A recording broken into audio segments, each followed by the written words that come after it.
Mĩhang'o ĩno nĩyo kĩonereria gĩa kwanjĩrĩria gwa tabarĩra ya waki wa nyũmba cia thogora wa thĩ kaunti-inĩ ya Kirinyaga, na ĩtongoretio nĩ ministry ya waki kaunti-inĩ ĩno. Ati thirikari nĩ irenda gũkorwo ĩna thirikari ya county government of Kirinyaga ĩna inyitanĩte na thirikari ya national government tukorwo tukidevelop nyũmba cia kwenderia andũ arĩa magĩkorwo makĩenda kũgũra nyũmba cia gũikara mĩciĩ yao.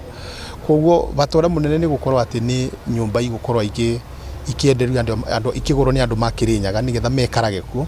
Kaunti ĩno ĩ gatagatĩ ga kaunti iria tabarĩra cia waki wa nyũmba wa thogora wa thĩ iranjĩrĩria, na mwena wa Kĩrũgũya, Mwea na Sagana nĩkuo waki ũyũ ũkwambia.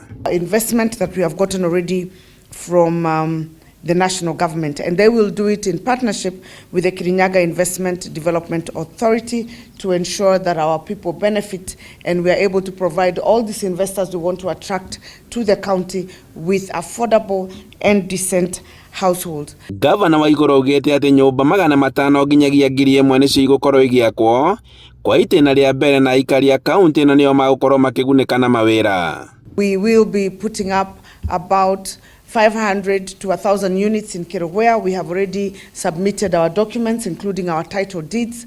There will be houses set up in Wanguru, and there will be houses also set up in Sagana area. Maabitha nene ministry-inĩ ya waki kaunti-inĩ ya Kirinyaga makiuga atĩ wona ũmũmerio warĩka nĩguo gũkorwo gũkĩrugũria waki wa nyũmba ici njerũ. Target unit 500.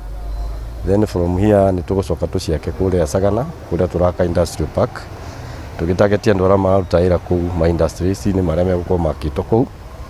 Kuma hau ni tugucoka tuciake kuria Mwea Wanguru town tugwaka nyũmba cia raithi, icio nĩcio tureta affordable housing. Maugĩte atĩ marahũthĩra mĩtaratara ĩrĩa ĩgathĩkĩtwo nĩ rũhonge rwa marĩa matũrigicĩirie. Tura supervise demolition nĩgetha county ikorwo ĩgĩ-comply na regulations iria tukorwo tuhetwo ni NEMA nĩo maheanaga guidelines cia kũruta mabati ma asbestos na kũdispose.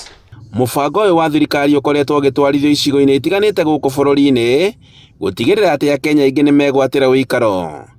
Handũ-inĩ ha Inooro TV kuma Kĩrũgũya kaunti-inĩ ya Kirinyaga, njĩtagwo Boni wa Thuku.